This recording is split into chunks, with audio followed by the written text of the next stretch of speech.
Okay, let's just get right into it. There is absolutely nothing that can ruin your day faster than a toilet problem, right? It's stressful, it can get messy, and it always seems to happen at the worst possible time. But here's the thing. Most of these common issues, they're actually pretty simple to solve, and if you have a clear plan, you can handle them with total confidence. So, let's get you that plan. So let's set the scene. You flush, and the water starts rising instead of going down. You feel that little knot of panic tightening in your stomach? What is your first instinct? Do you grab the plunger right away? Do you just start yelling for help? It's a really critical moment, and what you do next can make the difference between a simple fix and, well, a full-blown bathroom disaster. So, what's the right move here? And the answer is, you do nothing. Seriously, believe it or not, the absolute best first step is to just stop, look, and listen. Before you grab a single tool, before you even think about pouring some chemical down there, you have to understand what the toilet is actually telling you. Rushing in is how a tiny problem becomes a huge, wet, and very expensive mess.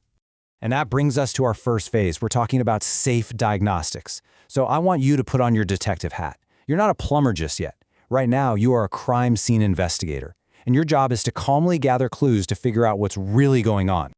All right, here is your initial checklist. First things first, is the water in the bowl rising? If it is, just wait. Let gravity do its thing. Don't flush again. Next, is this a problem with just this one toilet, or are other drains in the house acting up too? That tells you if it's a local issue or something bigger. And of course, take a quick peek inside the tank. You can learn a lot just by watching the parts move. But listen, this last one is so important. Whatever you do not pour chemical drain cleaners into a clogged toilet. It's just a bad idea. It can create toxic fumes, it can actually damage your pipes, and honestly, it usually doesn't even fix the problem. So, now that you've got the situation under control without panicking, it is time to start decoding the symptoms. You know, every little gurgle, every slow drain, it's all a piece of evidence, it's a clue that's pointing you toward the real culprit. This is where you level up from a worried homeowner to a master toilet detective. You know, this chart right here, it's basically a secret decoder ring for your toilet. It takes all these confusing problems and turns them into a super simple, if you see this, then check that guide. So, is your toilet constantly running? Don't immediately assume it's a huge plumbing bill. It's probably just a $5 flapper you can replace in 2 minutes. Got a weak flush? You might not even need a plunger. It could just be a simple water level adjustment in the tank. This table is your absolute secret weapon for a fast, accurate diagnosis. All right, your detective work is done. You've got a prime suspect. Now it's time to actually do something about it. But you don't need a whole arsenal of tools here. For the vast majority of these cases, your first line of defense really just comes down to 2 essential toilet-safe tools. So here is the key. You have to choose the right tool for the job. The plunger? That's your go-to. It's perfect for most simple clogs that are right there in the toilet's trap. But what happens when the clog is hiding a little deeper in the pipes? Well, that's when you call in the specialist, the closet auger. This thing is a total game changer, and it's the tool most people don't even know they need. Think of it like a plumbing ninja, specifically designed to navigate the curves of a toilet and clear out tougher clogs without leaving a single scratch on that porcelain bowl. Now let's talk technique, because believe it or not, there is a right way and a wrong way to plunge. First, you have to get a perfect seal. You want the plunger cup completely submerged in water, covering the opening. Then, forget about those crazy, frantic pumps you see in the movies. It's all about smooth, powerful, vertical pushes and pulls. You're pushing water, not air. Think of it almost like doing CPR for your toilet. After a few good, solid pumps, break the seal and listen. If you hear that glorious whoosh of water draining, you've probably done it. Okay, now for what might be the most important part of this whole thing. This is what separates the DIY heroes from the DIY disasters, knowing when to tap out.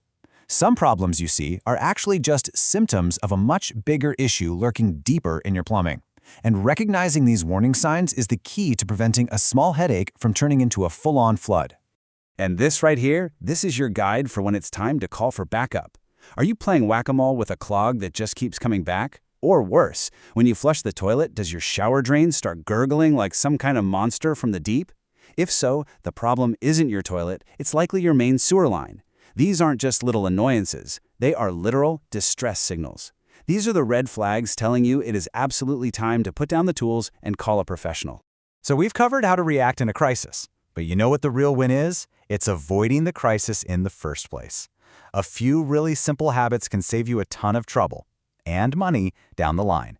So let's talk about playing the long game, prevention and maintenance.